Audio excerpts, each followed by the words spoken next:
Merhaba arkadaşlar, 10. sınıf coğrafya dersimize ikinci adımla devam ediyoruz. İkinci adımımızın konu başlığı doğadaki 3 unsur.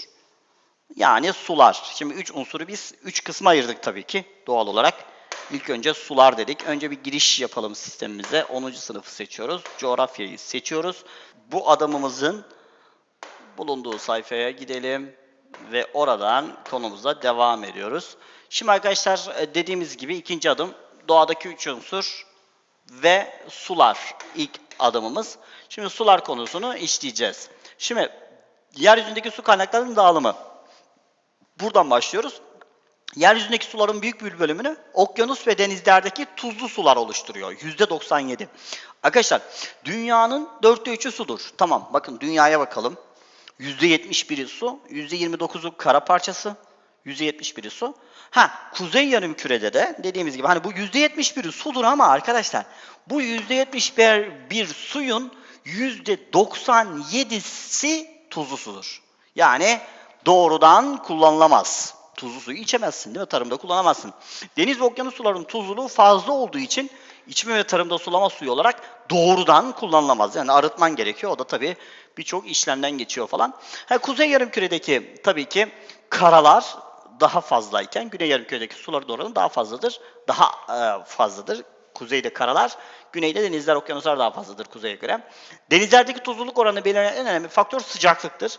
Şimdi ekvatordan kutuplara doğru gidildikçe sıcaklık azalıyor. Ekvatora güneş ışınları büyük açıyla geliyor ve bundan dolayı tepeden büyük açılarla geldiği için ekvator çevresi sıcak oluyor ve sıcaklıktan dolayı sular çok buharlaşıyor ve bundan dolayı ekvator çevresinde buharlaştığı için sular oradaki denizlerin tuzluluğu çok oluyor oraya yakınsa da ve kutuplara doğru gidildikçe buharlaşma azaldığı için suların tuzluluğu da azalıyor. Mesela buna göre enlem sıcaklık ilişkisine göre ekvatordan kutuplara doğru arkadaşlar denizlerin tuzluluğu azalıyor. Mesela Türkiye'yi çevreleyen denizlerde tuzluluk oranının dağılışı. En tuzlu denizimiz Türkiye için Akdeniz'dir.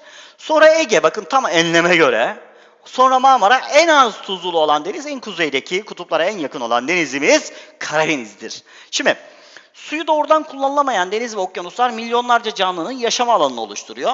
Ayrıca bu deniz ve okyanuslar nem kaynağı olarak okyanuslar mesela arkadaşlar havaya su buharı sağlıyor. Okyanuslardan buharlaşan su yağış olarak yeryüzüne düşüyor.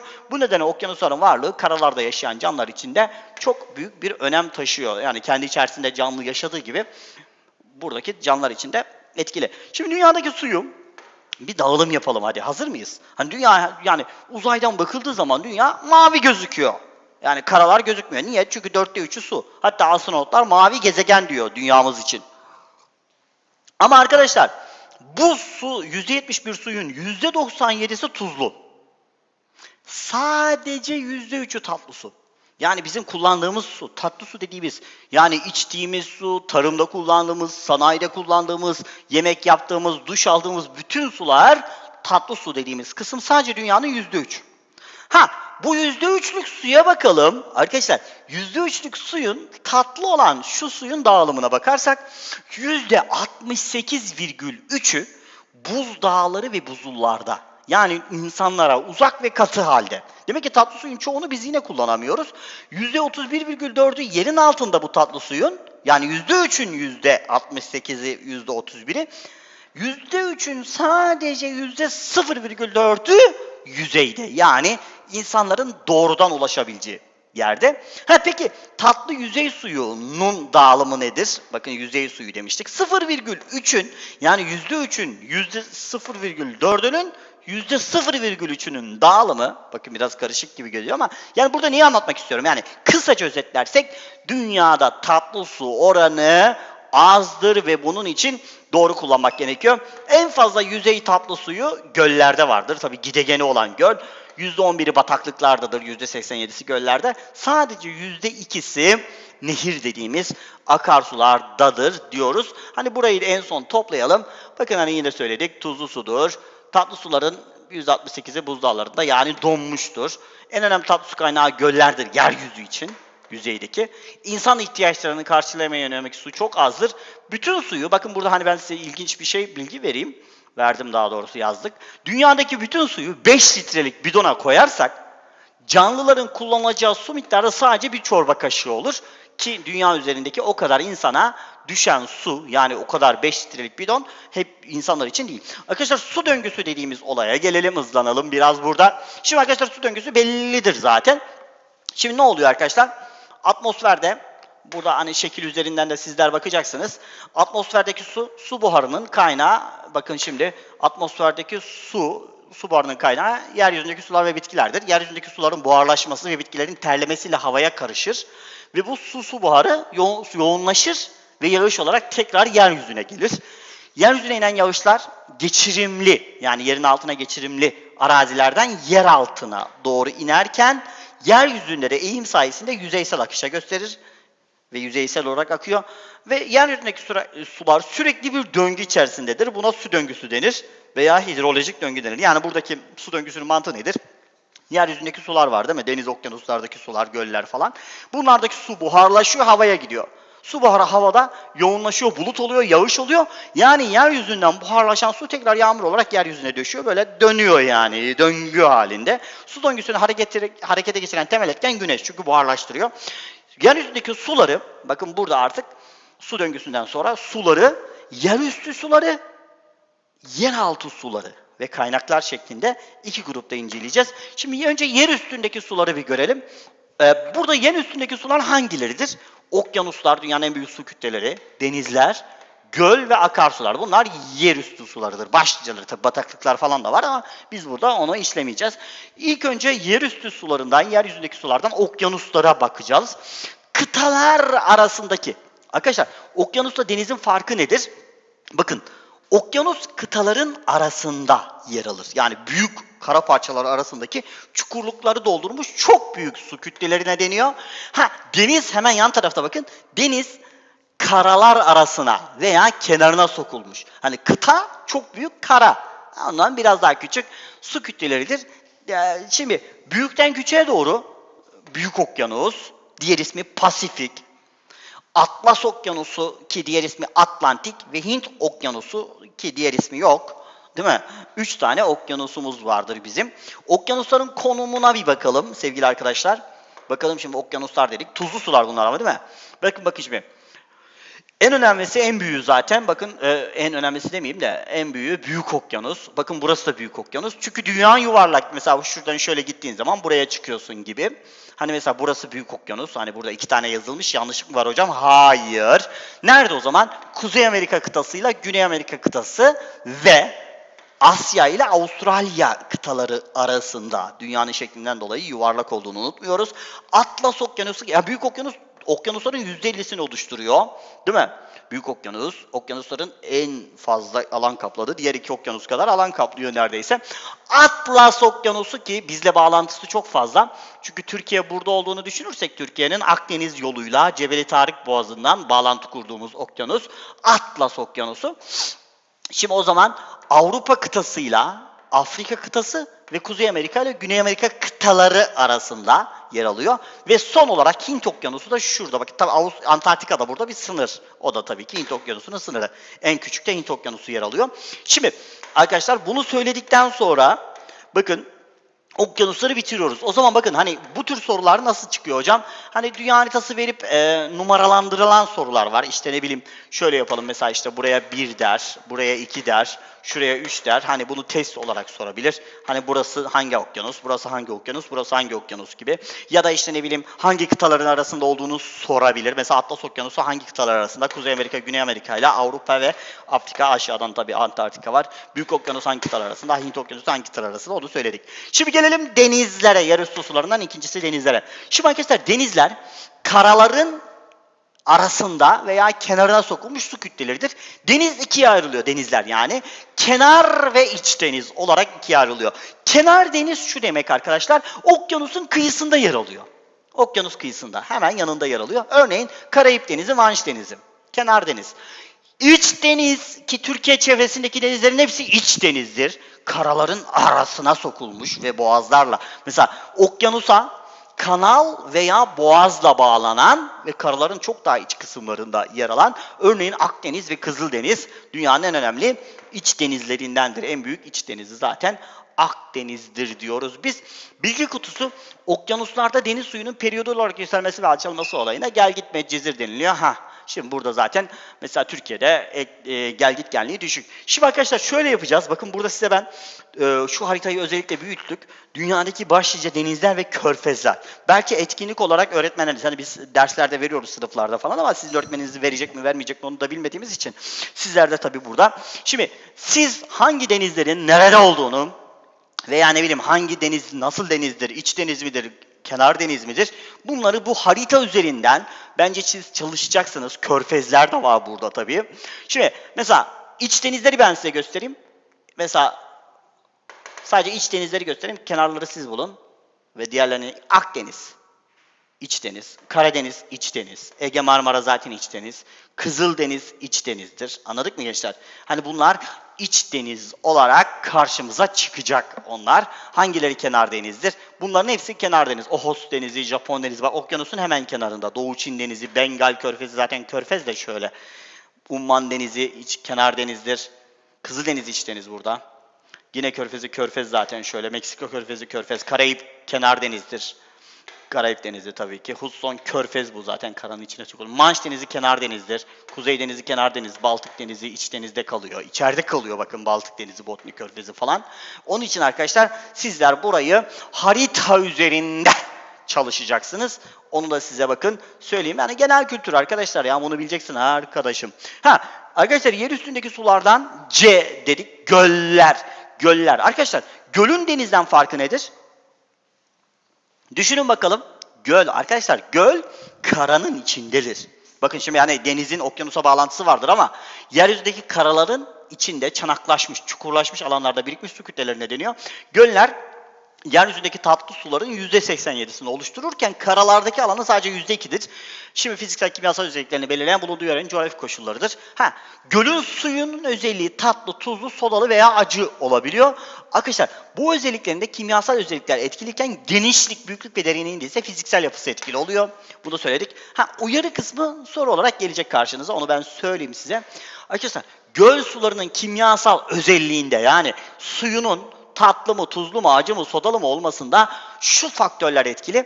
Birincisi, gölün gidegeni var mı, yok mu? Gidegeni varsa tatlı, gidegeni yoksa tuzlu, acı, sodalı. İkincisi, gölün çevresindeki iklim şartları. Bunu bakın yazılıda soracak. Çevresindeki iklim şartları. Çok yağmur yağıyorsa gölün suyunun tuzluluğu az olur falan. Gölün büyüklük ve derinlikleri bunda etkili. Göl çanağını oluşturan, mesela gölün çanağı neresi hocam? Tabağı çanağı mı var gölün? Hayır gençler. Göl suyunun altındaki kayaçların bulunduğu yer gölün çanağı olur. O kayaç hangi yapıdaysa göle suyunu o şekilde verir. Bir gölün tatlı su özelliğine sahip olması için gölden çıkış yapan bir gidegen. Yani gölün ayağı olması gerekiyor. Gidegen sayesinde göl fazla suyunu dışarıya gönderiyor. Yani gidegeni olan su, göller fazla acı olan pis suyunu gönderiyor. Mesela gölden alan kaynağını, dere ve nehirler, mesela Nil Nehri kaynağını Doğu Afrika'da bulunan Victoria Gölü'nden alıyor. O zaman Victoria Gölü'nün gidegeni var ve bu yüzden suyu tatlı. Değil mi?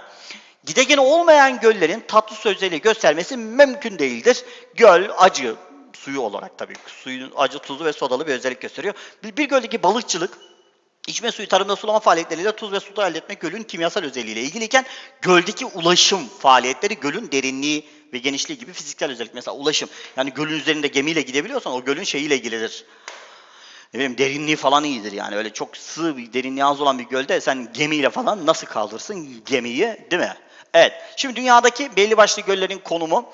Arkadaşlar şimdi dünyada göller bölgesi vardır. Amerika ve Kanada arasındaki o bölge.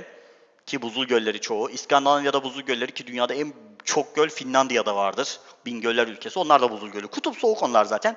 Ve Baykal, Aral, Hazal, Lut gibi göller var. Bir de Doğu Afrika'daki Graben alanında tektonik göller. Bunlar tektonik göl daha çok.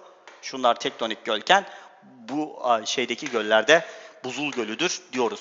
Şimdi evet, Orta Asya'ya söyledik. Şimdi arkadaşlar oluşumuna göre gölleri sınıflandıracağız şimdi. Aman Allah'ım. Sınıflandır bayağı bir olacak gençler bu. Onun için hazır olalım. Tamam mıyız? Şimdi gölleri öncelikle ikiye ayıracağız. Doğal göller, yani doğal oluşmuş, insan yapmamış, yapay göl. Yani baraj, insan yapmış.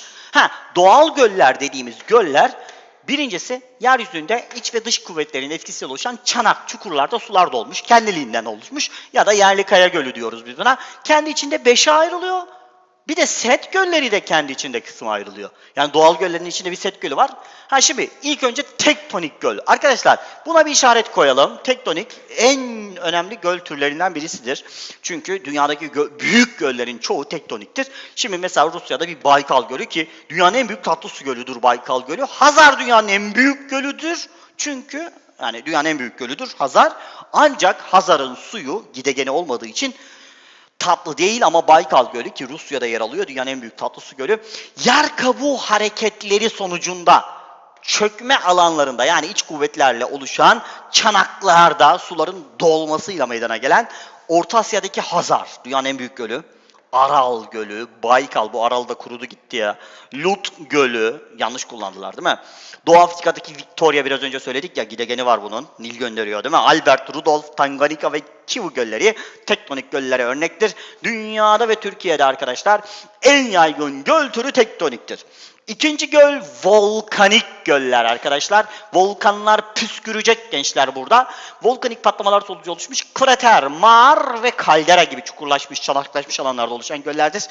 Ve yaygın bir şekilde bunlar gözüküyor. Mesela Endonezya, Malezya, Japonya, Meksika, İtalya ve Türkiye'de kaldera gölü. Türkiye'nin en büyük kalderası Nemrut Dağı'nın üstünde falan böyle bir çukmuş. Arkadaşlar volkan püskürünce üstü çöker. İşte bu çöktükten sonra, soğuduktan sonraki çukurun içi suyla dolar. Karstik göl. Arkadaşlar biz karstiği gördük ya. Kalker kireç taşı vardı. Hatırladınız mı? Suda kolay eriyebilen kalker kireç taşı, jips, alçı taşı ve kaya tuzu gibi kayaçların yaygın olduğu yerlerde obruk, polye gibi çukurlara suların dolmasıyla oluşmuş. Yani karstik kayaçların olduğu yerlerdeki çukurluklara sular gölmüş. Bak Obruk Gölü, bak çukur olmuş, içine su dolmuş, Obruk Gölü olmuş bize.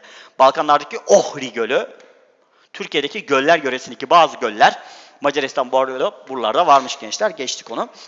Şimdi bunlar karstik gölleri. 3 tane gölü gördük. Doğal göllerden neyi gördük? Bakın 4. buzul gölü.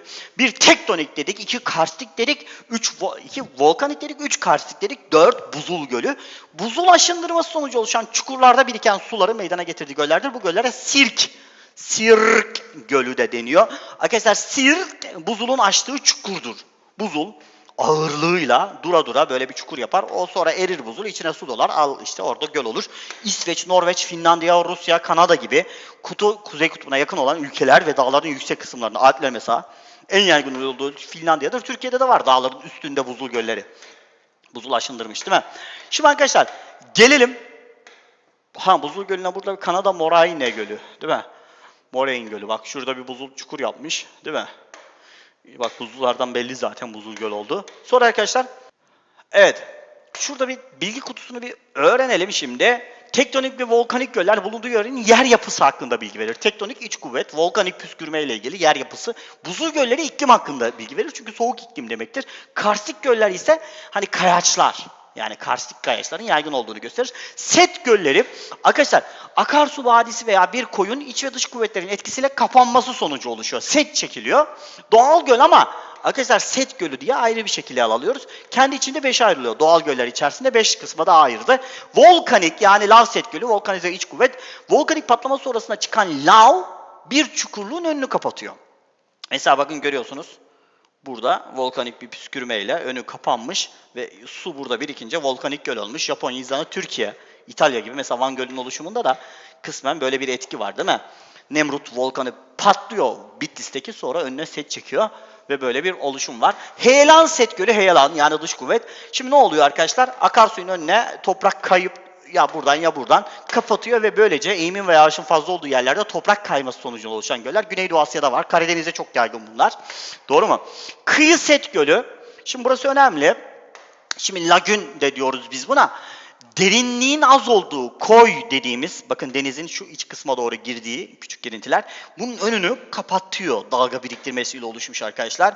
Şu şekilde önü kapanırsa tam olarak burası bir göl, lagün gölü oluşuyor gençler. Bu göllere lagün veya deniz kulağı adı veriliyor ki Türkiye'de en güzel örneği Küçükçekmece ve Büyükçekmece gölleriyle Terkos Gölü. İstanbul'da bunların hepsi. Arkadaşlar bu göller örnek verilebiliyor. Fethiye'de de var bu şekilde bakın oluşumlar. Alüvyal set gölü dediğimiz akarsular yani dış kuvvetlerin oluşturduğu bir göl. Alüvyal akarsuyun bu kelimeler çok geçecek bizim bu dersimizde. Hadi bu sene. Alüvyal akarsuyun getirdiği toprak parçaları.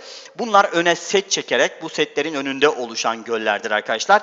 Eymir Gölü Ankara'da bulunuyor. Bu göl Alüvyal Set Gölü içerisinde yer alıyor. Ve arkadaşlar son set gölümüz Buzul yani Moren Set Gölü. Moren buzulun taşıdığı topraktır arkadaşlar. Buzullardan çıkan suların önünün buzulların taşıdığı moren yani topraklarla kapatılması sonucu oluşan göllerdir. İskandinavya'da yaygındır. Türkiye'de çok yaygın değildir. Çünkü Türkiye'de buzullar dağların üstünde kalıyor. Karma göl. Arkadaşlar karma ne demek karma? Oluşumunda birden fazla faktörün etkili olduğu göl. Mesela Van Gölü. Bunu Türkiye'deki göller konusunda çok ayrıntılı anlatacağız. Hem tektonik yani gölün bulunduğu çanak bir çökmeyle oluşmuş tektonik hem de volkanik faaliyet ki burada arkadaşlar Van Gölü'nün eskiden gidegeni varken Bitlis tarafındaki volkanik setle oluşmuş. Oradaki püsküren Nemrut Dağı'nın lavları önünü kapatmış. Böylece oluşmuş diyoruz. Ve arkadaşlar moren buzulların biriktirdiği toprak parçalarıdır. Ve moren set gölleri de bulunuyor. Ve arkadaşlar artık son kısmımız doğal göl dedik, yapay göl yani barajlar. Bu da biliyorsunuz insanlar tarafından akarsuyun önüne set çekiliyor ve suyu insanlar tabi belli amaçlar için yapılıyor gençler. Taşkını önlemek, tarımda sulama suyu sağlamak, elektrik üretmek veya yani içme suyu sağlamak. Değil mi? Türkiye'de elektrik üretmek gibi amaçlarla baraj gölleri yapılıyor. Akarsular hocam bu nereden geldi? Yeryüzündeki suların arkadaşlar diğer bir kısmı akarsular. Kara üzerinde doğal bir yatak içinde akan su kütlelerine akarsu deniyor. Mesela rejimine göre ikiye ayrılıyor akarsular. Rejim ne demek? Akarsuyun yatağı içinde yıl boyunca göstermiş olduğu akım değişimi. Akım düzeni veya rejim deniliyor. Su miktarı eğer akarsuyun yıl içinde fazla değişiklik göstermiyorsa düzenli rejim. Çok değişiklik gösteriyorsa düzensiz rejimdir. Hani değişiklik gösteriyor. Bakın düzenli rejim. Dünyada en güzel örneği Amazon'dur. Düzensiz rejim birçok akarsu var. Ganj Nehri gibi. En önemli faktör burada yağış rejimidir. Hani her zaman yağmur yağıyorsa gençler bir bölgeye. Bakın şimdi Amazon'un bulunduğu bölge ekvatoral bölge. Her zaman yağmurlu olduğu için düzenli bir rejime sahip. Ama Ganj Nehri gibi yani Fırat Nehri karma rejimli böyle yerlerde bir yağmur yağıyor. Mesela Ganj'ın olduğu Hindistan'da yazın çok yağmur yağıyor ve bundan dolayı yazın sular yükseliyor. Düzensiz bir rejim. Kışın yağmur yağmıyor, su azalıyor. Demek ki rejim beslenme şeyine göre bu şekilde ayrılıyor. Beslenme kaynağına göre akarsular çeşitli kaynaklarla beslenilir. Mesela yağmur suyu, kar suyu, yeraltı suyu veya göller. Bunlar kaynaklar, bunlar akarsuyun beslenme kaynakları. Bir akarsu çok uzun yol geçiyorsa, başka akarsular tarafından farklı kaynaklarla beslendiği için hani göl olur, yani yağmur olur, kar olur, karma rejimli. Mesela büyük akarsular, Nil Nehri, Amazon Nehri, ne bileyim işte Türkiye'deki Fırat Nehri, Dicle Nehri, Kızılırmak bunlar hep arkadaşlar karma rejimlidir. Yani neyle beslendiğini kesin olarak bilemezsin. Kar yağar, yağmur yağar gittiği yerde. Döküldüğü yere göre akarsuyu biz ikiye ayıracağız tabii. Önce bir havza tanımı yapalım. Akarsuyun yan kollarıyla beraber oluşturduğu su toplama alanına havza deniliyor. Yani akarsuyun suyu topladığı yer. Eğer akarsu suyunu deniz ve okyanusa ulaştırırsa açık havza olur. Ulaştıramazsa kapalı. Yani deniz okyanusa ulaştıramaz, göle dökülür ya da kurursa kapalı havza olur. Mesela Mississippi Nehri Meksika Körfezi'ne dökülüyor ve açık havza. Ama Hazar Gölü'ne dökülen Aras Nehri bir kapalı havzadır. Hani göle dökülürse bir akarsu arkadaşlar kapalı havza olur. Çünkü deniz veya okyanusa dökülememiştir. Şimdi arkadaşlar yeraltı suları ve kaynaklar son kısım. Yerüstü sularını işledik. Şimdi yerin altındaki sular. Şimdi arkadaşlar yeraltı suları yani yağmur yağıyor, kar yağıyor. Bunların bir kısmı geçirimli tabakadan sızıp geçirimsiz bir tabaka üzerinde yerin altında toplanıyor. İşte buna biz yeraltı suyu diyoruz. Genellikle yağmurlarla besleniyor, karlar falan. Yer altından sızması için geçirimlilik durumu önemli. Geçirimli ise çok sızar. Gözeneklilik derecesi mesela yani boşluklu bir kayaçsa daha çok yerin altına sızar. Kayacın yapısal özelliği karstik bir kayaçsa kireç taşı daha çok sızar. Buharlaşma çok olursa sızma az olur. Eğim Az ise sızma çok olur. Çünkü eğim çok olursa su direkt akar. Bitki örtüsü de sızmayı artıran bir faktör. Ormanların gür olması tabii ki arkadaşlar burada etkili. Yeraltı suyunun bulunduğu yere akifer diyoruz biz. Akifer yani içinde yeraltı suyu bulunan tabakanın bulunduğu yer. Şimdi arkadaşlar kaynak ne demek? Yerin altındaki suların yüzeye çıktığı yere kaynak diyoruz. Biz 5 tane kaynak türümüz var bizim. 5 tane ne varmış? Söyleyin bakayım bana. Kaynak. 1. Fay kaynağı. Genç oluşumlu arazi. Kırıklı, faylı yapının bulunduğu alanlarda fay hattı boyunca yeryüzüne çıkan sıcak veya ılık sulara deniliyor. Bakın fay kırık hattı boyunca. Arkadaşlar kırık olduğunu nereden anlıyorsun? Bak bu tabaka burada. Bunun devamı olan burada. Burada bir kırılma olmuş ve buradan su çıkmış.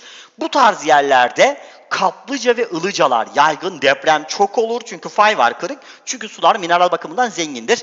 Deprem riski yüksektir. Bu kaynağın suları iklimden etkilenmez. Çünkü magmadan geliyor. Ne kadar derinden geliyorsa o kadar da sıcak olur. Çünkü magmaya yakın geliyordur. İklimden etkilenmez. Mesela buranın sıcaklığı eksi 30 da olsa ki İzlanda diye bir ülke var mesela. Kutuplara yakın ama bir tarafta buz var, bir tarafta buhar çıkıyor yerin altından. Fay kaynağı jeolojik yapı hakkında bilgi veriyor. Enerji üretimi, sera, konutların ısıtılması ve turizm amaçlı. Hangi turizm? Tabii ki sağlık turizmi kaplıca olarak kullanılıyor. Gayzer. Arkadaşlar Gayzer'i unutmayalım. Gayzer aktif, bakın burada aktifin altını özellikle çiziyoruz. Volkanik alanlarda buhar halinde fışkıran kaynaklar. Mesela İzlanda gibi, Yeni Zelanda, Japonya ve Amerika gibi hala ara ara püsküren aktif yanardağların olduğu yerlerde gözüküyor. Türkiye'de volkanik arazi var. Ancak aktif volkan olmadığı için gayzerler bulunmamakta. Mesela Türkiye'de o zaman hangi kaynak türü yokmuş? Hangi kaynak türü yokmuş? Aferin gayzer, bravo. Karstik kaynak dediğimiz hani bu kalker kireç taşı var ya, kimyasal tortul kayaçların yaygın olduğu yerlerde görülüyor. Karstik kaynakların yaygın olduğu bir bölgede kayaç türü kesinlikle suda eriyebilen kimyasal tortul bir kayaç, kalkerdir. Ve bu kaynağın en önemli özelliği kireçlidir suyu. Bakın unutmayın, kireç. Zaten kalker ne taşı? Evet, kireç taşı. Sıcaklık mevsime göre farklılık gösterebilir. Çünkü hani bu yeryüzüne çıkıyor karstik kaynak. Bakın unutmayın, şu şekli gördüğün an suyun kireçli. Şuradan çıkmış, yerin altında kalker var. Kireç taşı zaten. Yerin altına sızarken orada kireci aldı. Yamaç yani vadi kaynağı dediğimiz dağların arkadaşlar yamaçlarından, şuralardan çıkıyor. Bakın K yazan kaynak. Yerin altına sızmış, soğuk sulu bunlar. Evet, vadi yamaçları dediğimiz şu yamaç, vadinin yamaçlarının yeraltı suyu tabakasını kestiği yerlerde meydana geliyor. Evet, zamanla yeraltı suları yeryüzüne çıkıyor. Suyu soğuk bunun. Ve son kaynak türümüz artezyen kaynağı. Beşeri faktör. Beşer kim? İnsan. Yani iki tane geçirimsiz tabaka arasındaki geçirimli tabakada bulunan suyu sondaj, yani kuyu kazalaktan veya işte bir şekilde o sondaj makineleriyle, o mesela şurada arkadaşlar, şurada su var. Şurası sert tabaka. Bakın geçirimsiz tabaka. Şurada su var ama buraya çıkması mümkün değil. Burayı deliyorlar ve buradan sonra ilk defa çıktığı zaman su fışkırır. Artezyen seviyesi burası. Ve içme suyu ve tarımda sulama amaçlı kullanılır. Artezyen kaynakla buradaki sular tabii ki önemli bir kullanım alanına sahip. Hani tarımda sulama amaçlı kullanılıyor ve iki tane geçirimsiz. Bakın bu tabakayla bu tabaka arasındaki su insanlar tarafından beşeri olarak, yani insanların etkisiyle yeryüzüne çıkıyor. Şimdi arkadaşlar artık son kısımdayız. Bilgi kutusu kısmını da okuyalım. Burası önemli çünkü. Şimdi arkadaşlar suları sıcak olan kaynaklar fay ve gayzerdir. Türkiye'de fay kaynağı var ama gayzer yok. Aktif volkan. Fay mesela Ege ve Güney Marmara'da yaygın. Kaplıcaları bilirsiniz. Afyon, Kütahya, Bursa, Balıkesir, Yalova, değil mi oralar? Gayzer aktif olmanın Türkiye'de yoktur. Aktif volkan yok. Karstik Akdeniz'de yaygın. Kireç taşı var çünkü. Yamaç Anadolu'da dağ yamaçlarında yaygın. Artezyen Trakya ve İç Anadolu'da su ihtiyacından dolayı daha yaygın olarak bulunmaktadır bu kaynaklar. Şimdi şuradaki soruyu da çözelim ve diğer soruları size bırakacağız arkadaşlar. Ödeviniz olacak. Bak kontrol ediyorum ben ödevleri. Bakın yapmayanları yazıyorum, işaretliyorum. Bak siz zannediyorsunuz ki böyle boş bırakıyor hoca. Ben hepsinizi işaretliyorum. Yapmayanlara ceza vereceğim. Evet, cezayı da sonra söylerim. Hangileri iç denizdir? İç. Akdeniz. İç deniz mi? İç deniz. Manş Denizi. İngiltere'nin orada gençler. Hemen okyanusun kenarında. Olmadı bu. Kenar deniz bu. Kızıldeniz, iç deniz. Bering Denizi kutuplara yakın ama sonuçta kenar denizdir. 1 ve 3 cevabımız oluyor. Evet arkadaşlar, bu konumuz uzundu ve bu konumuzu da bitirmiş olduk. Yani yeryüzündeki 3 unsur sular kısmını. Sizler tabii ki çalışaraktan bu konuyu daha iyi öğreneceksiniz. Hepinize iyi çalışmalar diliyorum. Toprak parçalarıdır ve Morenset gölleri de bulunuyor. Ve arkadaşlar artık son kısmımız doğal göl dedik, yapay göl. Yani barajlar, bu da biliyorsunuz insanlar tarafından akarsuyun önüne set çekiliyor ve suyu insanlar tabi belli amaçlar için yapılıyor gençler. Taşkını önlemek, tarımda sulama suyu sağlamak, elektrik üretmek veya yani içme suyu sağlamak. Değil mi? Türkiye'de elektrik üretmek gibi amaçlarla baraj gölleri yapılıyor. Akarsular, hocam bu nereden geldi? Yeryüzündeki suların arkadaşlar diğer bir kısmı akarsular. Kara üzerinde doğal bir yatak içinde akan su kütlelerine akarsu deniyor. Mesela rejimine göre ikiye ayrılıyor akarsular. Rejim ne demek? Akarsuyun yatağı içinde yıl boyunca göstermiş olduğu akım değişimi. Akım düzeni veya rejim deniliyor. Su miktarı eğer akarsuyun yıl içinde fazla değişiklik göstermiyorsa düzenli rejim, çok değişiklik gösteriyorsa düzensiz rejimdir. Hani değişiklik gösteriyor. Bakın düzenli rejim, dünyada en güzel örneği Amazon'dur. Düzensiz rejim, birçok akarsu var, Ganj Nehri gibi. En önemli faktör burada yağış rejimidir. Hani her zaman yağmur yağıyorsa gençler bir bölgeye, bakın şimdi Amazon'un bulunduğu bölge ekvatoral bölge. Her zaman yağmurlu olduğu için düzenli bir rejime sahip. Ama Ganj Nehri gibi, yani Fırat Nehri karma rejimli böyle yerlerde bir yağmur yağıyor. Mesela Ganj'ın olduğu Hindistan'da yazın çok yağmur yağıyor ve bundan dolayı yazın sular yükseliyor. Düzensiz bir rejim. Kışın yağmur yağmıyor, su azalıyor. Demek ki rejim beslenme şeyine göre bu şekilde ayrılıyor. Beslenme kaynağına göre akarsular çeşitli kaynaklarla beslenilir. Mesela yağmur suyu, kar suyu, yeraltı suyu veya göller. Bunlar kaynaklar, bunlar akarsuyun beslenme kaynakları. Bir akarsu çok uzun yol geçiyorsa, başka akarsular tarafından farklı kaynaklarla beslendiği için, hani göl olur, yani yağmur olur, kar olur, karma rejimli. Mesela büyük akarsular, Nil Nehri, Amazon Nehri, ne bileyim işte Türkiye'deki Fırat Nehri, Dicle Nehri, Kızılırmak, bunlar hep arkadaşlar karma rejimlidir. Yani neyle beslendiğini kesin olarak bilemezsin. Kar yağar, yağmur yağar gittiği yerde. Döküldüğü yere göre akarsuyu biz ikiye ayıracağız tabii. Önce bir havza tanımı yapalım. Akarsuyun yan kollarıyla beraber oluşturduğu su toplama alanına havza deniliyor. Yani akarsuyun suyu topladığı yer. Eğer akarsu suyunu deniz ve okyanusa ulaştırırsa açık havza olur. Ulaştıramazsa kapalı. Yani deniz okyanusa ulaştıramaz, göle dökülür ya da kurursa kapalı havza olur. Mesela Mississippi Nehri Meksika Körfezi'ne dökülüyor ve açık havza. Ama Hazar Gölü'ne dökülen Aras Nehri bir kapalı havzadır. Hani göle dökülürse bir akarsu arkadaşlar kapalı havza olur. Çünkü deniz veya okyanusa dökülememiştir. Şimdi arkadaşlar yeraltı suları ve kaynaklar son kısım. Yerüstü sularını işledik. Şimdi yerin altındaki sular. Şimdi arkadaşlar yeraltı suları, yani yağmur yağıyor, kar yağıyor. Bunların bir kısmı geçirimli tabakadan sızıp geçirimsiz bir tabaka üzerinde yerin altında toplanıyor. İşte buna biz yeraltı suyu diyoruz. Genellikle yağmurlarla besleniyor, karlar falan. Yer altına sızması için geçirimlilik durumu önemli. Geçirimli ise çok sızar. Gözeneklilik derecesi mesela, yani boşluklu bir kayaçsa daha çok yerin altına sızar. Kayacın yapısal özelliği, karstik bir kayaçsa kireç taşı daha çok sızar. Buharlaşma çok olursa sızma az olur. Eğim az ise sızma çok olur. Çünkü eğim çok olursa su direkt akar. Bitki örtüsü de sızmayı artıran bir faktör. Ormanların gür olması tabii ki arkadaşlar burada etkili. Yeraltı suyunun bulunduğu yere akifer diyoruz biz. Akifer yani içinde yeraltı suyu bulunan tabakanın bulunduğu yer. Şimdi arkadaşlar kaynak ne demek? Yerin altındaki suların yüzeye çıktığı yere kaynak diyoruz. Biz 5 tane kaynak türümüz var bizim. 5 tane ne varmış? Söyleyin bakayım bana. Kaynak. 1. Fay kaynağı. Genç oluşumlu arazi. Kırıklı, faylı yapının bulunduğu alanlarda fay hattı boyunca yeryüzüne çıkan sıcak veya ılık sulara deniliyor.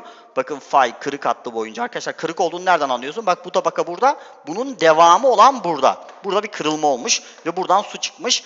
Bu tarz yerlerde kaplıca ve ılıcalar yaygın, deprem çok olur çünkü fay var kırık. Çünkü sular mineral bakımından zengindir. Deprem riski yüksektir. Bu kaynağın suları iklimden etkilenmez. Çünkü magmadan geliyor. Ne kadar derinden geliyorsa o kadar da sıcak olur. Çünkü magmaya yakın geliyordur. İklimden etkilenmez. Mesela buranın sıcaklığı eksi 30 da olsa ki İzlanda diye bir ülke var mesela. Kutuplara yakın ama bir tarafta buz var, bir tarafta buhar çıkıyor yerin altından. Fay kaynağı jeolojik yapı hakkında bilgi veriyor.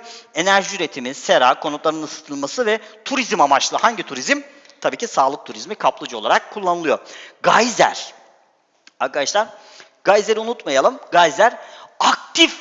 Bakın burada aktifin altını özellikle çiziyoruz. Volkanik alanlarda buhar halinde. Ne oluyor arkadaşlar? Atmosferde, burada hani şekil üzerinden de sizler bakacaksınız. Atmosferdeki su buharının kaynağı, bakın şimdi atmosferdeki su buharının kaynağı yeryüzündeki sular ve bitkilerdir. Yeryüzündeki suların buharlaşması ve bitkilerin terlemesiyle havaya karışır. Ve bu su buharı yoğunlaşır ve yağış olarak tekrar yeryüzüne gelir. Yeryüzüne inen yağışlar geçirimli, yani yerin altına geçirimli arazilerden yer altına doğru inerken yeryüzünde de eğim sayesinde yüzeysel akışa gösterir ve yüzeysel olarak akıyor. Ve yeryüzündeki sular sürekli bir döngü içerisindedir. Buna su döngüsü denir veya hidrolojik döngü denir. Yani buradaki su döngüsünün mantığı nedir? Yeryüzündeki sular var değil mi? Deniz, okyanuslardaki sular, göller falan. Bunlardaki su buharlaşıyor, havaya gidiyor. Su buharı havada yoğunlaşıyor, bulut oluyor, yağış oluyor. Yani yeryüzünden buharlaşan su tekrar yağmur olarak yeryüzüne düşüyor. Böyle dönüyor yani, döngü halinde. Su döngüsünü harekete geçiren temel etken güneş. Çünkü buharlaştırıyor. Yeryüzündeki suları, bakın burada artık su döngüsünden sonra suları, yerüstü suları, yeraltı suları ve kaynaklar şeklinde iki grupta inceleyeceğiz. Şimdi önce yer üstündeki suları bir görelim. Burada yer üstündeki sular hangileridir? Okyanuslar, dünyanın en büyük su kütleleri, denizler, göl ve akarsular. Bunlar yer üstü sularıdır. Başlıcaları, tabii bataklıklar falan da var ama biz burada onu işlemeyeceğiz. İlk önce yer üstü sularından, yeryüzündeki sulardan okyanuslara bakacağız. Kıtalar arasındaki, arkadaşlar okyanusla denizin farkı nedir? Bakın, okyanus kıtaların arasında yer alır. Yani büyük kara parçaları arasındaki çukurlukları doldurmuş çok büyük su kütlelerine deniyor. Deniz hemen yan tarafta bakın. Deniz karalar arasına veya kenarına sokulmuş. Hani kıta çok büyük, kara ondan biraz daha küçük su kütleleridir. Şimdi büyükten küçüğe doğru Büyük Okyanus, diğer ismi Pasifik, Atlas Okyanusu ki diğer ismi Atlantik ve Hint Okyanusu ki diğer ismi yok. Değil mi? 3 tane okyanusumuz vardır bizim. Okyanusların konumuna bir bakalım sevgili arkadaşlar. Bakalım şimdi okyanuslar dedik. Tuzlu sular bunlar ama değil mi? Bakın şimdi. En önemlisi, en büyüğü zaten. Bakın en önemlisi demeyeyim de en büyüğü Büyük Okyanus. Bakın burası da Büyük Okyanus. Çünkü dünya yuvarlak. Mesela şuradan şöyle gittiğin zaman buraya çıkıyorsun gibi. Hani mesela burası Büyük Okyanus. Hani burada 2 tane yazılmış. Yanlışlık mı var hocam? Hayır. Nerede o zaman? Kuzey Amerika kıtasıyla Güney Amerika kıtası ve Asya ile Avustralya kıtaları arasında dünyanın şeklinden dolayı yuvarlak olduğunu unutmuyoruz. Atlas Okyanusu, yani Büyük Okyanus okyanusların %50'sini oluşturuyor. Değil mi? Büyük Okyanus, okyanusların en fazla alan kapladığı, diğer iki okyanus kadar alan kaplıyor neredeyse. Atlas Okyanusu ki bizle bağlantısı çok fazla. Çünkü Türkiye burada olduğunu düşünürsek Türkiye'nin Akdeniz yoluyla Cebeli Tarık Boğazı'ndan bağlantı kurduğumuz okyanus Atlas Okyanusu. Şimdi o zaman Avrupa kıtasıyla Afrika kıtası ve Kuzey Amerika ile Güney Amerika kıtaları arasında yer alıyor. Ve son olarak Hint Okyanusu da şurada. Bakın tabii Antarktika'da burada bir sınır. O da tabii ki Hint Okyanusu'nun sınırı. En küçükte Hint Okyanusu yer alıyor. Şimdi arkadaşlar bunu söyledikten sonra bakın okyanusları bitiriyoruz. O zaman bakın hani bu tür sorular nasıl çıkıyor hocam? Hani dünya haritası verip numaralandırılan sorular var. İşte ne bileyim şöyle yapalım mesela işte buraya 1 der, buraya 2 der, şuraya 3 der. Hani bunu test olarak sorabilir. Hani burası hangi okyanus, burası hangi okyanus, burası hangi okyanus gibi. Ya da işte ne bileyim hangi kıtaların arasında olduğunu sorabilir. Mesela Atlas Okyanusu hangi kıtalar arasında? Kuzey Amerika, Güney Amerika ile Avrupa ve Afrika, aşağıdan tabii Antarktika var. Büyük Okyanus hangi kıtalar arasında? Hint Okyanusu hangi kıtalar arasında? Onu söyledik. Şimdi gelelim denizlere, yerüstü sularından ikincisi denizlere. Şimdi arkadaşlar denizler karaların arasında veya kenarına sokulmuş su kütleleridir. Deniz ikiye ayrılıyor, denizler yani. Kenar ve iç deniz olarak ikiye ayrılıyor. Kenar deniz şu demek arkadaşlar, okyanusun kıyısında yer alıyor. Okyanus kıyısında, hemen yanında yer alıyor. Örneğin Karayip Denizi, Manş Denizi. Kenar deniz. İç deniz, ki Türkiye çevresindeki denizlerin hepsi iç denizdir. Karaların arasına sokulmuş ve boğazlarla. Mesela okyanusa kanal veya boğazla bağlanan ve karaların çok daha iç kısımlarında yer alan, örneğin Akdeniz ve Kızıldeniz dünyanın en önemli iç denizlerindendir. En büyük iç denizi zaten Akdeniz'dir diyoruz biz. Bilgi kutusu, okyanuslarda deniz suyunun periyodu olarak yükselmesi ve alçalması olayına gelgit medcezir deniliyor. Şimdi burada zaten mesela Türkiye'de gelgit genliği düşük. Şimdi arkadaşlar şöyle yapacağız. Bakın burada size ben şu haritayı özellikle büyüttük. Dünyadaki başlıca denizler ve körfezler. Belki etkinlik olarak öğretmenleriz. Hani biz derslerde veriyoruz sınıflarda falan, ama siz öğretmeniniz verecek mi vermeyecek mi onu da bilmediğimiz için sizler de tabii burada. Şimdi siz hangi denizlerin nerede olduğunu veya ne bileyim hangi deniz nasıl denizdir, iç deniz midir, kenar deniz midir? Merhaba arkadaşlar, 10. sınıf coğrafya dersimize ikinci adımla devam ediyoruz. İkinci adımımızın konu başlığı doğadaki 3 unsur. Yani sular. Şimdi 3 unsuru biz 3 kısma ayırdık tabii ki doğal olarak. İlk önce sular dedik. Önce bir giriş yapalım sistemimize. 10. sınıfı seçiyoruz. Coğrafyayı seçiyoruz. Bu adımımızın bulunduğu sayfaya gidelim ve oradan konumuza devam ediyoruz. Şimdi arkadaşlar dediğimiz gibi ikinci adım doğadaki 3 unsur ve sular ilk adımımız. Şimdi sular konusunu işleyeceğiz. Şimdi yeryüzündeki su kaynaklarının dağılımı. Buradan başlıyoruz. Yeryüzündeki suların büyük bir bölümünü okyanus ve denizlerdeki tuzlu sular oluşturuyor. %97. Arkadaşlar dünyanın 3'ü sudur. Tamam, bakın dünyaya bakalım. %71'i su, %29'u kara parçası, %71'i su. Kuzey yarımkürede de dediğimiz gibi hani bu %71'i sudur, ama arkadaşlar bu %71 suyun %97'si tuzlu sudur. Yani doğrudan kullanılamaz. Tuzlu suyu içemezsin değil mi? Tarımda kullanamazsın. Deniz ve okyanus sularının tuzluluğu fazla olduğu için içme ve tarımda sulama suyu olarak doğrudan kullanılamaz. Yani arıtman gerekiyor. O da tabii birçok işlemden geçiyor falan. Kuzey yarımküredeki tabii ki karalar daha fazlayken Güney yarımküredeki suların oranı daha fazladır. Fazladır. Kuzeyde karalar, güneyde denizler, okyanuslar daha fazladır kuzeye göre. Denizlerdeki tuzluluk oranı belirleyen en önemli faktör sıcaklıktır. Şimdi ekvatordan kutuplara doğru gidildikçe sıcaklık azalıyor. Ekvatora güneş ışınları büyük açıyla geliyor ve bundan dolayı tepeden büyük açılarla geldiği için ekvator çevresi sıcak oluyor ve sıcaklıktan dolayı sular çok buharlaşıyor. Ve bundan dolayı ekvator çevresinde buharlaştığı için sular, oradaki denizlerin tuzluluğu çok oluyor oraya yakınsa da ve kutuplara doğru gidildikçe buharlaşma azaldığı için suların tuzluluğu da azalıyor. Mesela buna göre enlem sıcaklık ilişkisine göre ekvatordan kutuplara doğru arkadaşlar denizlerin tuzluluğu azalıyor. Mesela Türkiye'yi çevreleyen denizlerde tuzluluk oranının dağılışı. En tuzlu denizimiz Türkiye için Akdeniz'dir. Sonra Ege, bakın tam enleme göre. Sonra Marmara, en az tuzlu olan deniz, en kuzeydeki kutuplara en yakın olan denizimiz Karadeniz'dir. Şimdi suyu doğrudan kullanılamayan deniz ve okyanuslar milyonlarca canlının yaşam alanını oluşturuyor. Ayrıca bu deniz ve okyanuslar nem kaynağı olarak okyanuslar mesela arkadaşlar havaya su buharı sağlıyor. Okyanuslardan buharlaşan su yağış olarak yeryüzüne düşüyor.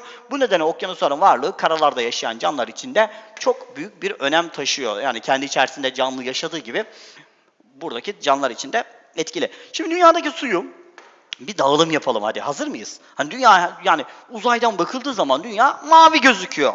Yani karalar gözükmüyor. Niye? Çünkü 3'ü su. Hatta astronotlar mavi gezegen diyor dünyamız için.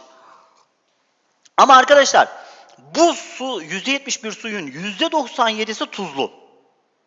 Sadece %3'ü tatlı su. Yani bizim kullandığımız su, tatlı su dediğimiz, yani içtiğimiz su, tarımda kullandığımız, sanayide kullandığımız, yemek yaptığımız, duş aldığımız bütün sular tatlı su dediğimiz kısım sadece dünyanın %3. Bu %3'lük suya bakalım. Arkadaşlar %3'lük suyun, tatlı olan şu suyun dağılımına bakarsak %68,3'ü buz dağları ve buzullarda. Yani insanlara uzak ve katı halde. Demek ki tatlı suyun çoğunu biz yine kullanamıyoruz. %31,4'ü yerin altında bu tatlı suyun. Yani %3'ün %68'i, %31'i. %3'ün sadece %0,4'ü yüzeyde. Yani insanların doğrudan ulaşabileceği yerde. Peki tatlı yüzey suyunun dağılımı nedir? Bakın yüzey suyu demiştik. 0,3'ün yani %3'ün %0,4'ünün %0,3'ünün dağılımı, bakın biraz karışık gibi geliyor ama yani burada neyi anlatmak istiyorum? Yani kısaca özetlersek dünyada tatlı su oranı azdır ve bunun için doğru kullanmak gerekiyor. En fazla yüzey tatlı suyu göllerde vardır. Tabii gidegeni olan göl. %11'i bataklıklardadır, %87'si göllerde. Sadece %2'si nehir dediğimiz akarsulardadır diyoruz. Hani burayı en son toplayalım. Bakın hani yine söyledik, tuzlu sudur. Tatlı suların %68'i buzdağlarında yani donmuştur. En önemli tatlı su kaynağı göllerdir yeryüzü için. Yüzeydeki. İnsan ihtiyaçlarını karşılamaya yönelik su çok azdır. Bütün suyu, bakın burada hani ben size ilginç bir bilgi vereyim. Verdim daha doğrusu yazdık. Dünyadaki bütün suyu 5 litrelik bidona koyarsak canlıların kullanacağı su miktarı sadece bir çorba kaşığı olur. Ki dünya üzerindeki o kadar insana düşen su yani o kadar 5 litrelik bidon hep insanlar için değil. Arkadaşlar su döngüsü dediğimiz olaya gelelim, hızlanalım biraz burada. Şimdi arkadaşlar su döngüsü bellidir zaten. Şimdi bunları bu harita üzerinden bence siz çalışacaksınız. Körfezler de var burada tabii. Şimdi mesela iç denizleri ben size göstereyim. Mesela sadece iç denizleri göstereyim. Kenarları siz bulun. Ve diğerlerini Akdeniz, iç deniz, Karadeniz, iç deniz, Ege Marmara zaten iç deniz, Kızıldeniz iç denizdir. Anladık mı gençler? Hani bunlar iç deniz olarak karşımıza çıkacak onlar. Hangileri kenar denizdir? Bunların hepsi kenar deniz. Ohos denizi, Japon denizi var. Okyanusun hemen kenarında. Doğu Çin denizi, Bengal körfezi zaten körfez de şöyle. Umman denizi kenar denizdir. Kızıldeniz iç deniz burada. Gine körfezi körfez zaten şöyle. Meksika körfezi körfez. Karayip kenar denizdir. Karayip Denizi tabii ki. Hudson Körfez bu zaten karanın içine çıkıyor. Manş Denizi kenar denizdir. Kuzey Denizi kenar deniz. Baltık Denizi iç denizde kalıyor. İçeride kalıyor bakın Baltık Denizi, Botnik Körfezi falan. Onun için arkadaşlar sizler burayı harita üzerinde çalışacaksınız. Onu da size bakın söyleyeyim. Yani genel kültür arkadaşlar ya bunu bileceksin arkadaşım. Arkadaşlar yer üstündeki sulardan C dedik. Göller. Göller. Arkadaşlar gölün denizden farkı nedir? Düşünün bakalım. Göl arkadaşlar göl karanın içindedir. Bakın şimdi yani denizin okyanusa bağlantısı vardır ama yeryüzündeki karaların içinde çanaklaşmış, çukurlaşmış alanlarda birikmiş su kütlelerine deniyor. Göller yeryüzündeki tatlı suların %87'sini oluştururken karalardaki alanı sadece %2'dir. Şimdi fiziksel kimyasal özelliklerini belirleyen bulunduğu yerin coğrafi koşullarıdır. Gölün suyunun özelliği tatlı, tuzlu, sodalı veya acı olabiliyor. Arkadaşlar bu özelliklerinde kimyasal özellikler etkiliyken genişlik, büyüklük ve derinliğinde ise fiziksel yapısı etkili oluyor. Bunu da söyledik. Uyarı kısmı soru olarak gelecek karşınıza. Onu ben söyleyeyim size. Arkadaşlar göl sularının kimyasal özelliğinde yani suyunun tatlı mı, tuzlu mu, acı mı, sodalı mı olmasında şu faktörler etkili. Birincisi, gölün gidegeni var mı, yok mu? Gidegeni varsa tatlı, gidegeni yoksa tuzlu, acı, sodalı. İkincisi, gölün çevresindeki iklim şartları. Bunu bakın yazılıda soracak. Çevresindeki iklim şartları. Çok yağmur yağıyorsa gölün suyunun tuzluluğu az olur falan. Gölün büyüklük ve derinlikleri bunda etkili. Göl çanağını oluşturan, mesela gölün çanağı neresi hocam? Tabağı çanağı mı var gölün? Hayır gençler. Göl suyunun altındaki kayaçların bulunduğu yer gölün çanağı olur. O kayaç hangi yapıdaysa göle suyunu o şekilde verir. Bir gölün tatlı su özelliğine sahip olması için gölden çıkış yapan bir gidegen. Yani gölün ayağı olması gerekiyor. Gidegen sayesinde göl fazla suyunu dışarıya gönderiyor. Yani gidegeni olan su göller fazla acı olan pis suyunu gönderiyor. Mesela gölden alan kaynağını dere ve nehirler mesela Nil Nehri kaynağını Doğu Afrika'da bulunan Victoria Gölü'nden alıyor. O zaman Victoria Gölü'nün gidegeni var ve bu yüzden suyu tatlı. Değil mi? Gidegeni olmayan göllerin tatlı su özelliği göstermesi mümkün değildir. Göl acı suyu olarak tabii suyun acı, tuzlu ve sodalı bir özellik gösteriyor. Bir göldeki balıkçılık, içme suyu, tarımda sulama faaliyetleriyle tuz ve su elde etmek gölün kimyasal özelliğiyle ilgiliyken göldeki ulaşım faaliyetleri gölün derinliği ve genişliği gibi fiziksel özellik. Mesela ulaşım yani gölün üzerinde gemiyle gidebiliyorsan o gölün şeyiyle ilgilidir. ne bileyim, derinliği falan iyidir yani. Öyle çok sığ bir derinliği az olan bir gölde sen gemiyle falan nasıl kaldırsın gemiyi, değil mi? Evet. Şimdi dünyadaki belli başlı göllerin konumu. Arkadaşlar şimdi dünyada göller bölgesi vardır. Amerika ve Kanada arasındaki o bölge. Ki buzul gölleri çoğu. İskandinavya'da buzul gölleri, ki dünyada en çok göl Finlandiya'da vardır. Bin göller ülkesi. Onlar da buzul gölü. Kutup soğuk onlar zaten. Ve Baykal, Aral, Hazal, Lut gibi göller var. Bir de Doğu Afrika'daki Graben alanında tektonik göller. Bunlar tektonik göl daha çok. Şunlar tektonik gölken bu şeydeki göllerde buzul gölüdür diyoruz. Şimdi evet, Orta Asya söyledik. Şimdi arkadaşlar oluşumuna göre gölleri sınıflandıracağız şimdi. Aman Allah'ım. Sınıflandır bayağı bir olacak gençler bu. Onun için hazır olalım. Tamam mıyız? Şimdi gölleri öncelikle ikiye ayıracağız. Doğal göller, yani doğal oluşmuş, insan yapmamış, yapay göl. Yani barajı insan yapmış. Doğal göller dediğimiz göller, birincisi yeryüzünde iç ve dış kuvvetlerin etkisiyle oluşan çanak çukurlarda sular dolmuş, kendiliğinden oluşmuş ya da yerli kaya gölü diyoruz biz buna. Kendi içinde 5'e ayrılıyor. Bir de set gölleri de kendi içinde kısma ayrılıyor. Yani doğal göllerin içinde bir set gölü var. Şimdi ilk önce tektonik göl. Arkadaşlar buna bir işaret koyalım. Tektonik en önemli göl türlerinden birisidir. Çünkü dünyadaki büyük göllerin çoğu tektoniktir. Şimdi mesela Rusya'da bir Baykal Gölü, ki dünyanın en büyük tatlı su gölüdür Baykal Gölü. Hazar dünyanın en büyük gölüdür. Çünkü yani dünyanın en büyük gölüdür Hazar.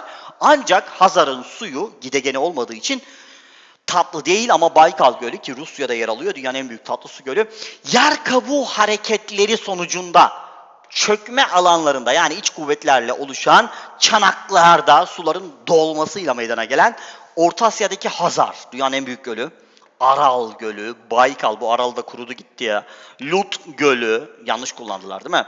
Doğu Afrika'daki Victoria, biraz önce söyledik ya, gidegeni var bunun, Nil gönderiyor değil mi? Albert, Rudolf, Tanganyika ve Kivu gölleri tektonik göllere örnektir. Dünyada ve Türkiye'de arkadaşlar en yaygın göl türü tektoniktir. İkinci göl volkanik göller arkadaşlar. Volkanlar püskürecek gençler burada. Volkanik patlamalar sonucu oluşmuş krater, mağar ve kaldera gibi çukurlaşmış, çanaklaşmış alanlarda oluşan göllerdir. Ve yaygın bir şekilde bunlar gözüküyor. Mesela Endonezya, Malezya, Japonya, Meksika, İtalya ve Türkiye'de kaldera gölü. Türkiye'nin en büyük kalderası Nemrut Dağı'nın üstünde falan böyle bir çıkmış. Arkadaşlar volkan püskürünce üstü çöker. İşte bu çöktükten sonra, soğuduktan sonraki çukurun içi suyla dolar. Karstik göl. Arkadaşlar biz karstiği gördük ya, kalker kireç taşı vardı, hatırladınız mı? Suda kolay eriyebilen kalker kireç taşı, jips, alçı taşı ve kaya tuzu gibi kayaçların yaygın olduğu yerlerde obruk, polye gibi çukurlara suların dolmasıyla oluşmuş. Yani karstik kayaçların olduğu yerlerdeki çukurluklara sular gölmüş. Bak Obruk Gölü, bak çukur olmuş, içine su dolmuş, Obruk Gölü olmuş bize. Balkanlardaki Ohri Gölü, Türkiye'deki göller yöresindeki bazı göller, Macaristan, Bordeaux, buralarda varmış gençler, geçtik onu. Şimdi bunlar karstik gölleri. 3 tane gölü gördük doğal göllerden. Neyi gördük? Bakın 4. buzul gölü. Bir tektonik dedik, 2 karstik dedik, 2 volkanik dedik, 3 karstik dedik, 4 buzul gölü. Buzul aşındırması sonucu oluşan çukurlarda biriken suları meydana getirdiği göllerdir. Bu göllere Sirk Gölü de deniyor. Arkadaşlar Sirk buzulun açtığı çukurdur. Buzul ağırlığıyla dura dura böyle bir çukur yapar. O sonra erir buzul, içine su dolar. Al işte orada göl olur. İsveç, Norveç, Finlandiya, Rusya, Kanada gibi kuzey kutbuna yakın olan ülkeler ve dağların yüksek kısımlarında, Alpler mesela en yaygın olduğu Finlandiya'dır. Türkiye'de de var dağların üstünde buzul gölleri. Buzul aşındırmış değil mi? Şimdi arkadaşlar gelelim. Buzul gölüne burada Kanada Moraine Gölü değil mi? Moraine Gölü. Bak şurada bir buzul çukur yapmış değil mi? Bak buzullardan belli zaten buzul göl oldu. Sonra arkadaşlar evet, şurada bir bilgi kutusunu bir öğrenelim şimdi. Tektonik ve volkanik göller bulunduğu yerin yer yapısı hakkında bilgi verir. Tektonik iç kuvvet, volkanik püskürme ile ilgili yer yapısı. Buzul gölleri iklim hakkında bilgi verir çünkü soğuk iklim demektir. Karstik göller ise hani kayaçlar. Yani karstik kayaçların yaygın olduğunu gösterir. Set gölleri arkadaşlar akarsu vadisi veya bir koyun iç ve dış kuvvetlerin etkisiyle kapanması sonucu oluşuyor. Set çekiliyor. Doğal göl ama arkadaşlar set gölü diye ayrı bir şekilde alıyoruz. Kendi içinde 5'e ayrılıyor. Doğal göller içerisinde 5 kısma da ayırdı. Volkanik yani lav set gölü, volkanize iç kuvvet. Volkanik patlama sonrasında çıkan lav bir çukurluğun önünü kapatıyor. Mesela bakın görüyorsunuz. Burada volkanik bir püskürmeyle önü kapanmış ve su burada birikince volkanik göl olmuş. Japonya, İzlanda, Türkiye, İtalya gibi mesela Van Gölü'nün oluşumunda da kısmen böyle bir etki var değil mi? Nemrut volkanı patlıyor Bitlis'teki, sonra önüne set çekiyor ve böyle bir oluşum var. Heyelan set gölü, heyelan yani dış kuvvet. Şimdi ne oluyor arkadaşlar? Akarsuyun önüne toprak kayıp ya buradan ya buradan kapatıyor ve böylece eğimin ve yağışın fazla olduğu yerlerde toprak kayması sonucunda oluşan göller. Güneydoğu Asya'da var. Karadeniz'de çok yaygın bunlar. Doğru mu? Kıyı set gölü. Şimdi burası önemli. Şimdi lagün de diyoruz biz buna. Derinliğin az olduğu koy dediğimiz, bakın denizin şu iç kısma doğru girdiği küçük girintiler, bunun önünü kapatıyor dalga biriktirmesiyle oluşmuş arkadaşlar. Şu şekilde önü kapanırsa tam olarak burası bir göl, lagün gölü oluşuyor gençler. Bu göllere lagün veya deniz kulağı adı veriliyor ki Türkiye'de en güzel örneği Küçükçekmece ve Büyükçekmece gölleriyle Terkos Gölü. İstanbul'da bunların hepsi. Arkadaşlar bu göller örnek verilebiliyor. Fethiye'de de var bu şekilde bakın oluşumlar. Alüvyal set gölü dediğimiz akarsular yani dış kuvvetlerin oluşturduğu bir göl. Alüvyal akarsuyun, bu kelimeler çok geçecek bizim bu dersimizde artık bu sene. Alüvyal akarsuyun getirdiği toprak parçaları. Bunlar öne set çekerek bu setlerin önünde oluşan göllerdir arkadaşlar. Eymir Gölü Ankara'da bulunuyor. Bu göl alüvyal set gölü içerisinde yer alıyor. Ve arkadaşlar son set gölümüz buzul yani moren set gölü. Moren buzulun taşıdığı topraktır arkadaşlar.